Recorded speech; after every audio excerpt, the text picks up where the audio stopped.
Hello, welcome everybody. My name is Qian Jing. I run the Center for China Analysis here at H Society, but tonight I'm your MC. It is actually my first time to be MC in the United States, and I'm told that it's good to break a joke or two here in the USA. But I have to confess, as a serious China scholar, I don't know much jokes. So I have to come to my daughter, who's 8 years old, but educated in the USA, to come up some jokes for me. So if the joke goes well, all credits goes to Caroline, who's in the room. If it doesn't go well, I take full responsibility. I guess that's how parenthood works. Anyway, here it is.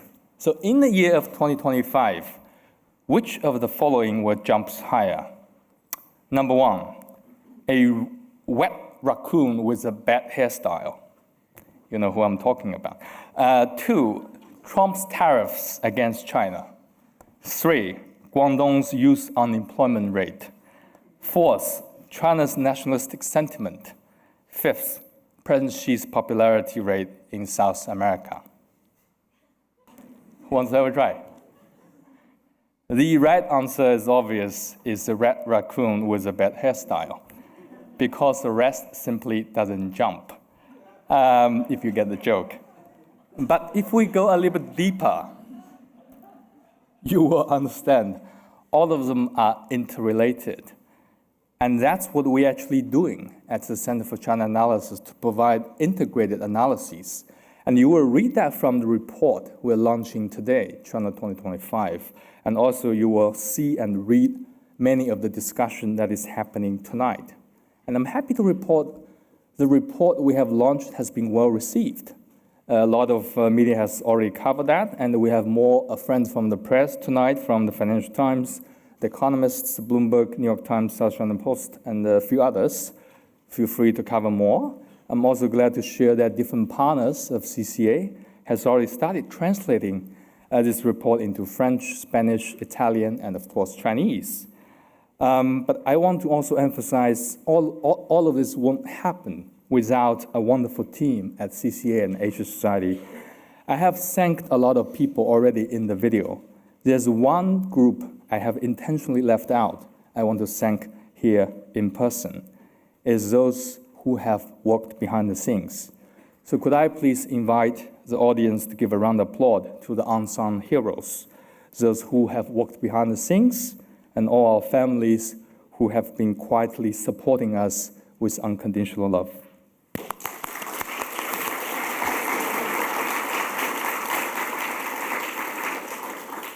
Thank you all. And speaking of family, CCA could not thrive without the support of H Society family. So in that spirit, with great pleasure, I give you the head of our current family, the global CEO and president, the first female foreign minister of South Korea, Dr. Kyung-wha. Thank you for your support, Kyung-wha. The floor is yours.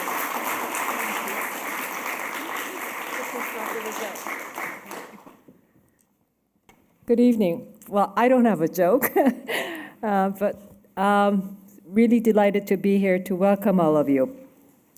We're all here to mark the release of China 2025, What to Watch, the flagship report published each year by our Center for China Analysis of the Asia Society Policy Institute. 2025 will be a critical year for China and for the rest of the world. I think that's an understatement.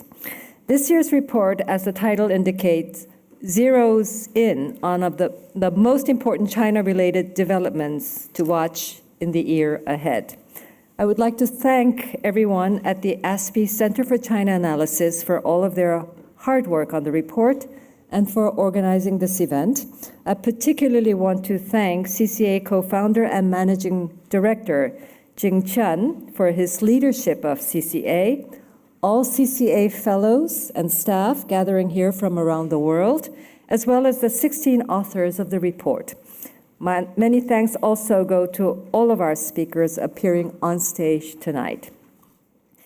In just 2 years, CCA has grown from only a handful of individuals to a global team of more than 50 staff and fellows spanning 11 countries. It has already established a strong track record as a leading China knowledge hub and an innovative think and do tank on China. Its global family of experts has consistently produced high-quality, independent, and objective analysis with a focus on policy impact and relying extensively on primary Chinese language source material. They have published dozens of policy papers and initiated multiple Track 1.5 dialogues with Chinese government officials, experts, and academics. CCA has also opened new grounds with its interactive websites, Decoding Chinese Politics, Taiwan Policy Database, and Global Public Opinions on China. These help hundreds of thousands of users understand the complexities of Chinese domestic politics, trends in global public opinion on China, and other timely issues of interest to policymakers, China watchers, and the general public. These are uncertain, fluid times, and the coming year will likely be pivotal for China, the United States, and the world. CCA's inside-out approach to independent policy-relevant analysis will be more critical than ever. Our goal tonight is to spark new ideas, inspire informed, respectable debate, and challenge the way many of us think about China. And we have more great things in store in the year ahead, and we are just getting started. Thank you all again for your support for Asia Society and the ASPI Center for China Analysis, and for coming tonight. I know that we are all in for a very enjoyable, informative evening. Thank you, Kyung-wha, and for your encouraging and very, very inspiring remarks. We are convinced that the mission of CCA is more relevant than ever. The meaningful work of CCA is needed more than ever. And I'm also very glad to report that based on our internal strategy meeting this morning, our work of year 2025 will be more interesting than ever. So stay tuned. And as Kevin has eloquently identified, there are mega trends of our time which will shape our work.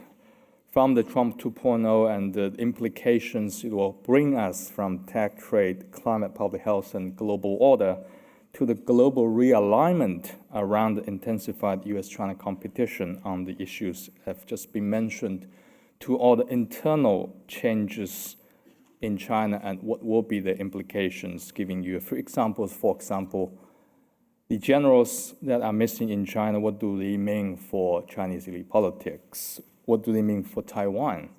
Jack Ma is now back. Alibaba is back to the Chinese New Year Gala. What do those mean for Chinese private entrepreneurs?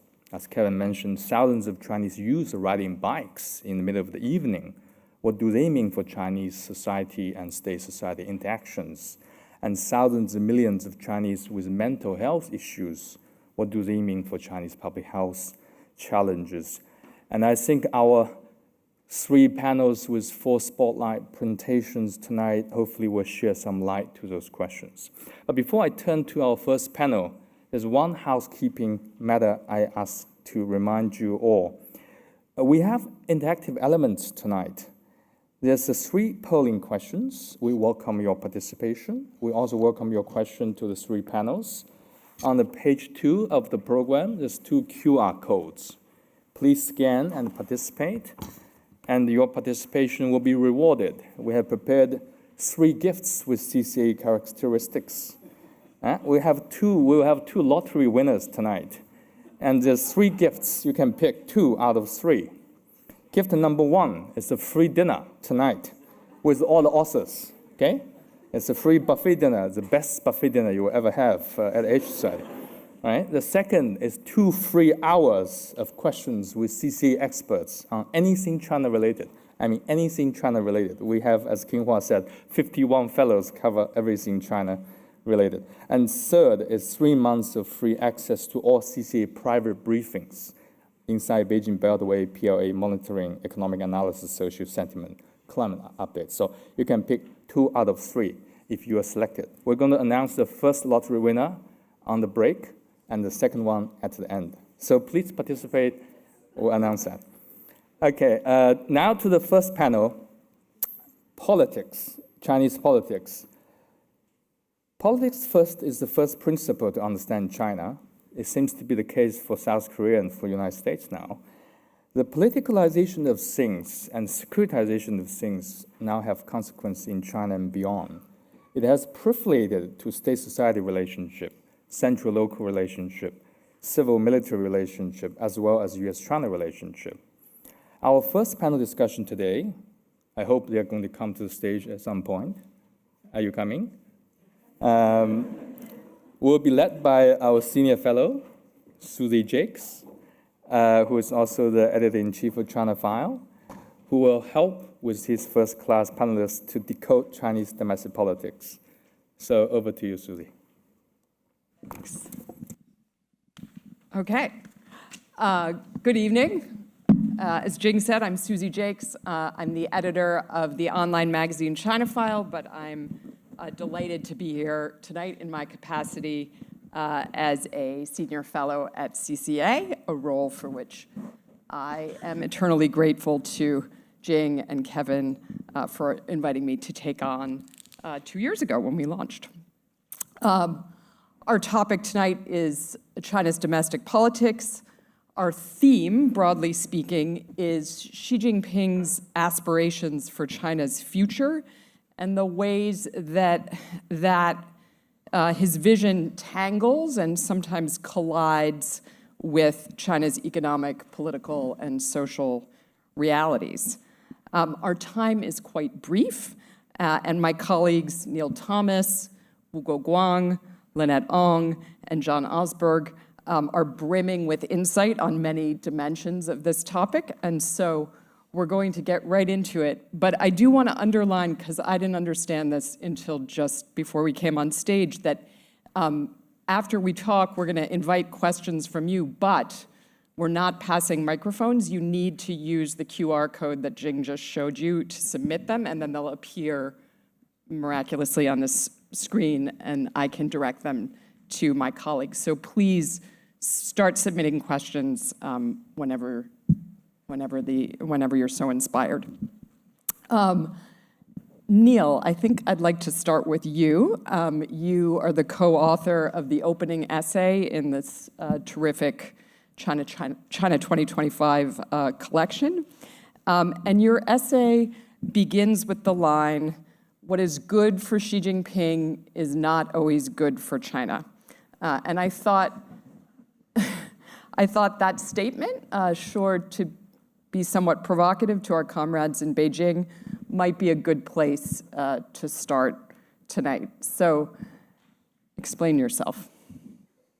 Yes, thank you. What is good for Xi Jinping is not always good for China, maybe sometimes. But we see in October 2022, Xi Jinping cemented his personal dominance at the 20th Party Congress, achieving maybe the greatest political victory at a party congress in the post-Mao era.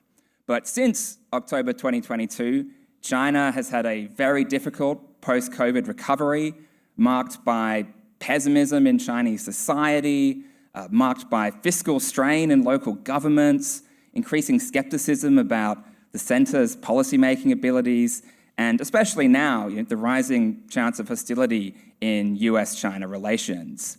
And so the point that me and my co-author, Lobsang Tsering, make in our contribution to China 2025 is that next year we could see an increasing disconnect between Xi's strong grip on elite politics in Beijing, in my view, and his relatively weaker ability to actually deliver governance outcomes on the ground. And this disconnect is important because it will lead to greater policy volatility, more economic uncertainty, and perhaps also greater social instability in China. And the context for this is that Xi seems to believe that his current policy agenda is right for China. I mean, he wants to move the economy away from rapid debt-fueled growth driven by real estate to a more high-quality development, in his words, that balances growth with social welfare, economic equality concerns, and technological self-reliance especially, which all sounds good, but he's also convinced that in order to do this, the party needs to play a stronger role in telling capital, capitalists, and most companies what to do. And that's why he stuck to his guns at the third plenum in July on these domestic and economic policy issues. That's why it was fairly poorly received by the international and also many parts of the domestic business community.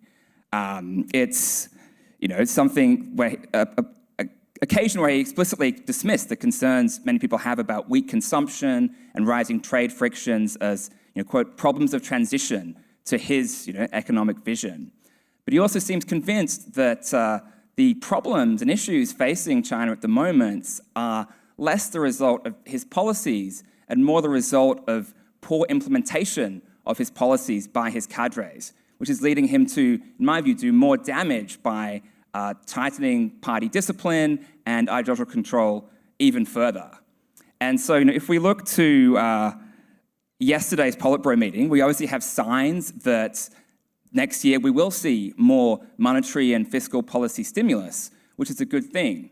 But in my view, these policies are not designed to negate Xi's agenda. They're designed to stabilize the economy in the short term in order to focus on Xi's existing policies in the longer term.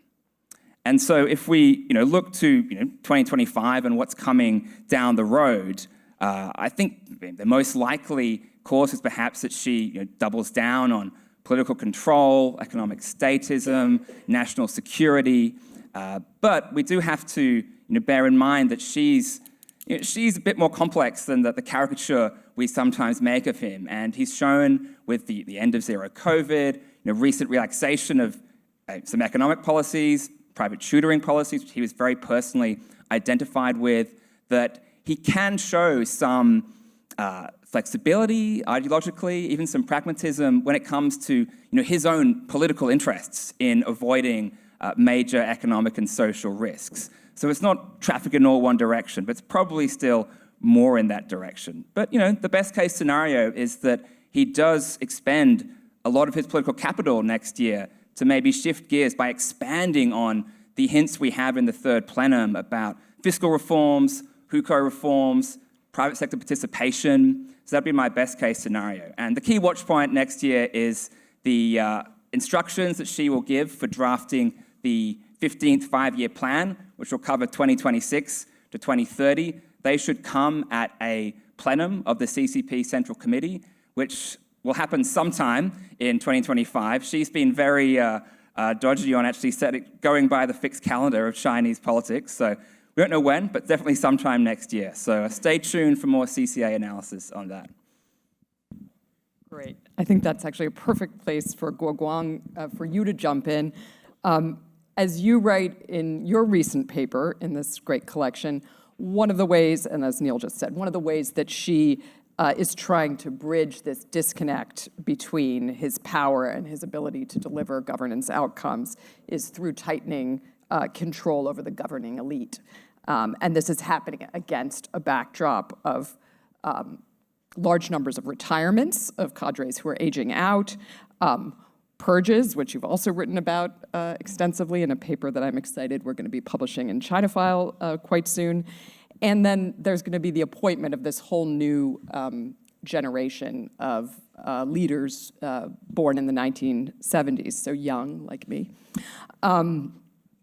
What can we expect from this process, and what kinds of challenges does Xi face in terms of getting party leaders to implement his vision? Yeah, would like to follow my colleague, Neil Thomas, to emphasize actually Xi Jinping's concentration of power to control particularly parties to the elites and to discipline them, to actually tightly, request him for their loyalty. But at the same time, that kind of measures reduce, parties' elites' autonomy in governance, initiative in policy implementation, and also to reduce their personal interest before they could get personal, benefit from power, money exchange relationships. So all those opportunities were reduced. So this is major challenge, I think, not only in next year for the party leadership and for Xi Jinping, and even actively in the past several years, and also in years beyond 2025. So those guys, party state cadres, their incentives, that's really major, challenge to Xi Jinping. And in 2025, major reshuffling of provincial party state cadres will take place. Basically because about 1/5, deputy provincial level cadres, particularly provincial party standing committee members, would be replaced. So why this would happen? Basically, it's due to something I call institutional inconsistency regarding retirement age. So normally we know that there is a norm governing cadre retirement. So for those cadres at deputy provincial level and below, their normal retirement age is 60 years old. But this active policy is implemented based on individual case. When one cadre reaches 60 years old, exactly in that month, he or she would be retired, actively managed by party organization department. On the other side, the CCP system has some democratic elements appearing formalistic democratic elements. That means there are elections, regular elections. There are terms of office. So for those provincial standing committee members, so when you have elections, so how to determine their age, ceiling. So basically, when you reach 57, okay, you could continue your term.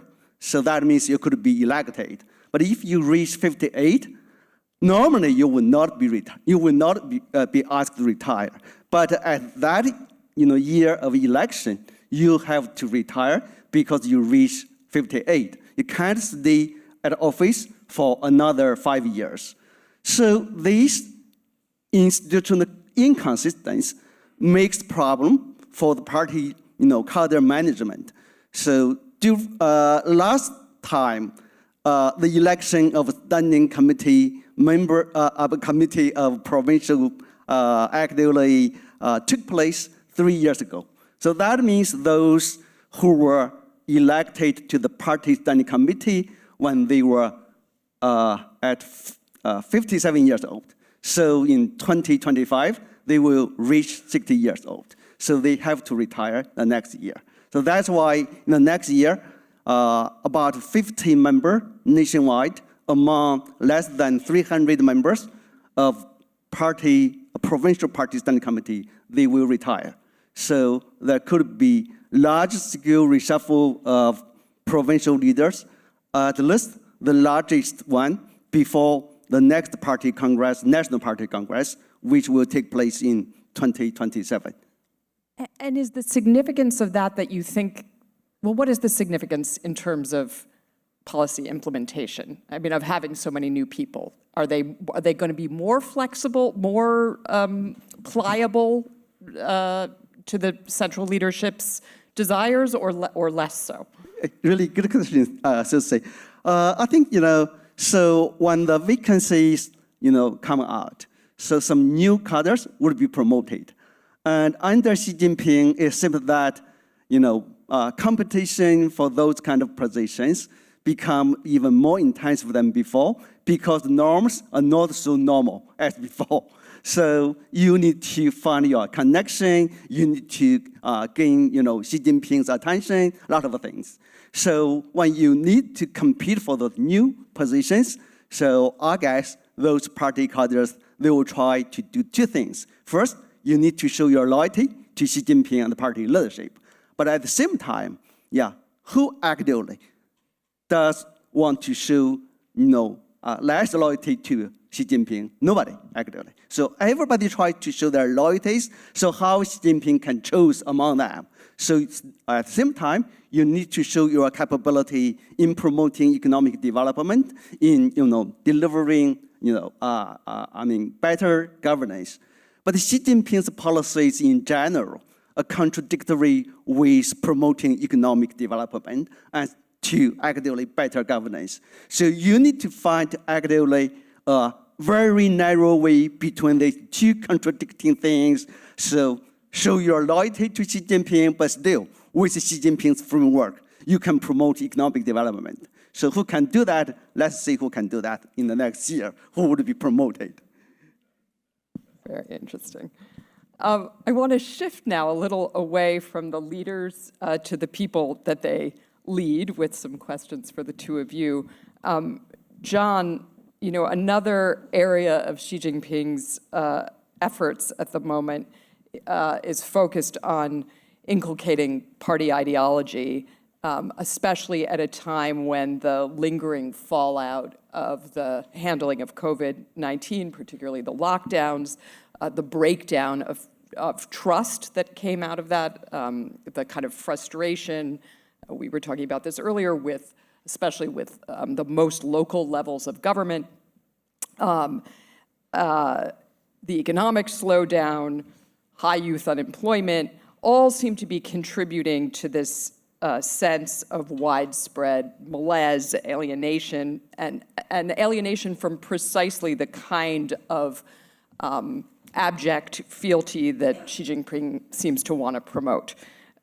So in your research, how have you seen this dynamic playing out? Right, so thanks, Susan. So I think one of the trends that you saw under Xi that was a sort of a departure from the reform era norm was this attempt to kind of micromanage what people believe in a way. And one manifestation of that was the Study the Great Nation app, Shui Xi Kyung-wha, that was a required study for government officials and other state employees. You also, in the realm of religion, which has really been the focus of my recent research, you see this campaign, the sinification of religion, and you see, I think, Beijing under Xi sort of views religion as a vehicle for dissemination of ideals and loyalty to the party. And this is also a kind of departure from the first couple of decades of the reform era. And my sense in studying forms of religion among the middle class over the past decade or so is that these efforts have backfired and that people sort of see them as very ham-fisted attempts to sort of engineer a certain set of beliefs. And in fact, what I've seen among some of the middle class people that I've done research with is that they've been attracted to religious traditions they perceive to be at the margins of state control. So in the past, I think from the mid-90s up into the present, the sort of two forms of religious practice that have seen the most explosive growth in urban areas, at least, are Protestant Christianity, and in particular unofficial forms of it. But also something I've specifically been working on is Tibetan Buddhism. And the reason that I argue that the urban middle class has been drawn to Tibetan Buddhism is they see it as sort of untainted in a way by party control, by commercialization, which they see as having had a corrupted influence on Chinese temples. And so just to bring it back to the sort of post-COVID moment, I mean, I think the economic downturn, the sort of struggles that people are facing, their children finding work, their businesses failing, these are also driving people towards religion, and it's driving people towards forms of religion that I think they perceive as sort of less under the sort of influence of the party state. Really interesting. Lynette, you've recently been looking into another result of people's disaffection at the moment, which is Chinese citizens just deciding to pack up and leave China, runism, as it's sometimes called. Talk a little bit about that. How big a phenomenon is that, and do you expect that to continue to increase? What would turn it back around in the other direction? It must be quite worrying to leadership. So I think, post-COVID, there are two types of people that are leaving China. One is the very wealthy as well as the middle class. Those people who have got the money and have the capacity to leave and have the talent will bring their talent and their wealth overseas to New York, to Toronto, to London, to Singapore, and to Tokyo, among the most popular destinations. And they have got all sorts of creative ways because of capital control in China. They use all sorts of creative ways, including funneling money through drug trade in the United States to bring their money out in order to avert the measures imposed by capital control.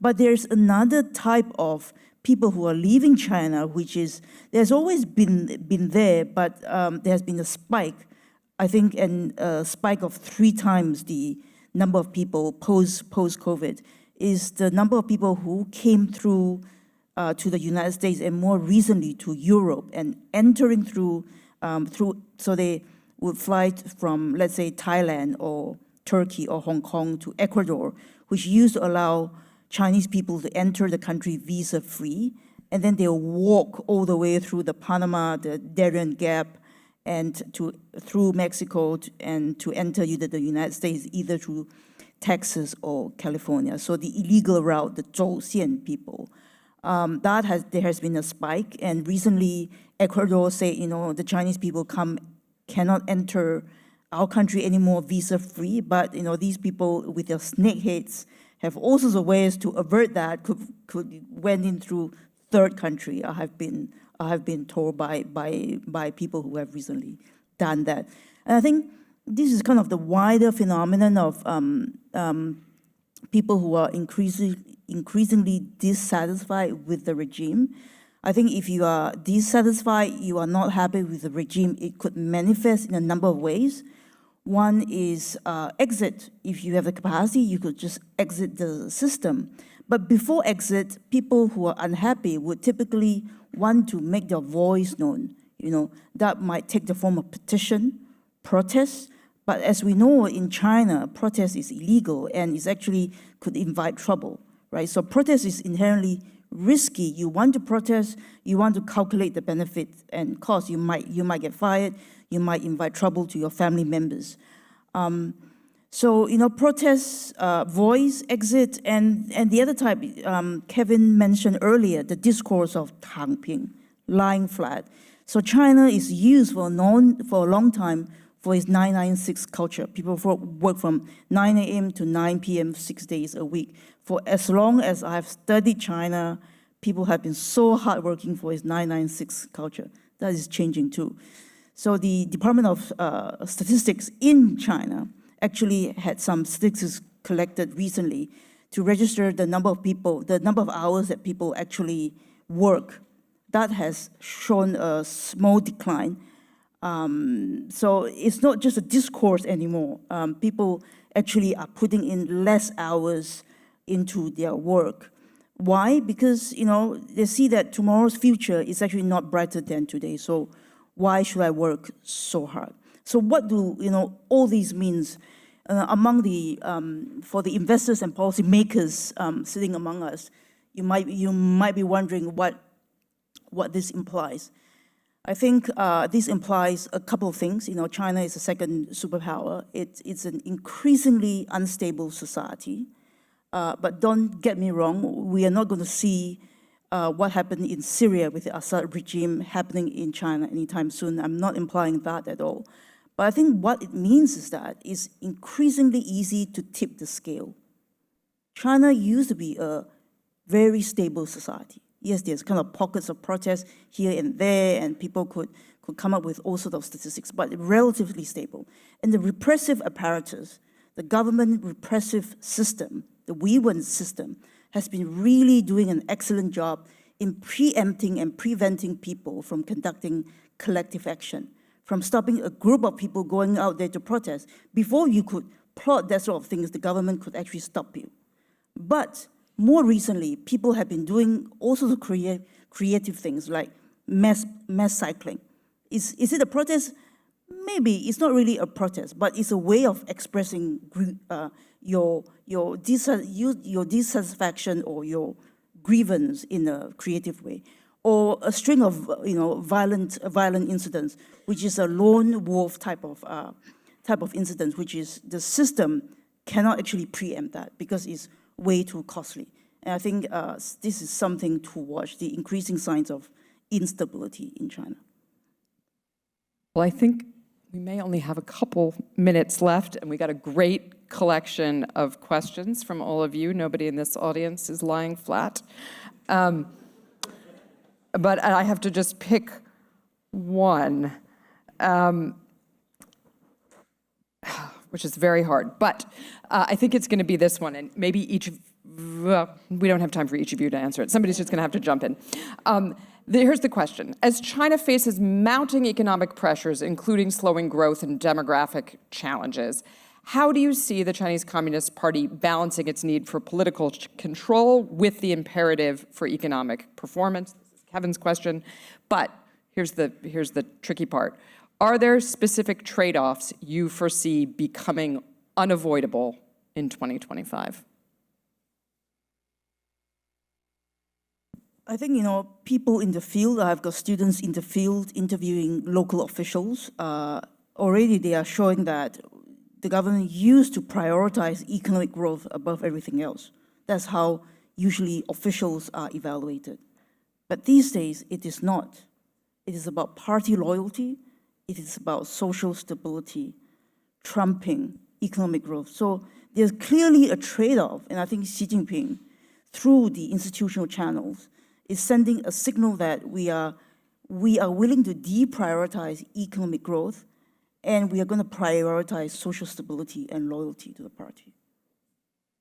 Anybody else I think, want to jump in? she's been very explicit that he's happy to tolerate lower growth in service of these other social and political and international goals that he has. I mean, it's a mistake to say that growth isn't important. It clearly is something, but it's gone from a question of how do we maximize growth to how do we ensure a baseline of growth that we need to, realize national rejuvenation and, propel everything else. But it's gone from that maximization to maintaining a baseline, which is a big shift compared to earlier years.